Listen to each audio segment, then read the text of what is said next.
روزے کی حالت میں خواتین کو مینسز آنا شروع ہو گئے دن کے کسی بھی حصے میں، تو یہ بھی بڑا اہم مسئلہ ہے، اسے بھی سمجھ لیں۔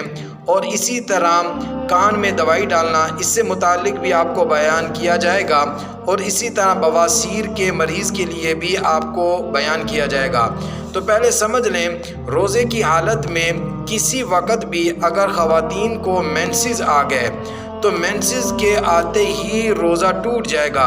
ہمارے معاشرے میں ایک غلط فہمی یہ بھی پائی جاتی ہے کہ کہتے ہیں اگر افطاری سے تھوڑی دیر پہلے آ جائیں، 10-15 منٹ یا آدھا گھنٹہ پہلے آ جائے مینسز، تو اس سے روزہ ہو جاتا ہے، روزہ نہیں ٹوٹتا۔ یہ غلط بات ہے۔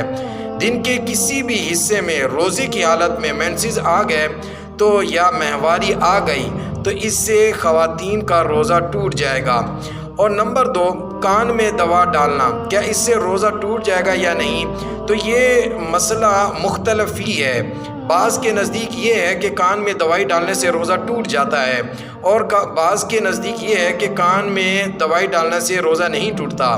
بعض یہ بھی کہتے ہیں اگر کان کا پردہ پھٹا ہوا ہو اور دوائی ڈالے تو اس سے روزہ ٹوٹ جائے گا، اور اگر کان کا پردہ پھٹا ہوا نہ ہو تو دوائی ڈالنے سے روزہ نہیں ٹوٹتا۔ بہرکیف ہم سب کو کان میں دوائی ڈالنے سے احتیاط کرنی چاہیے روزے کی حالت میں۔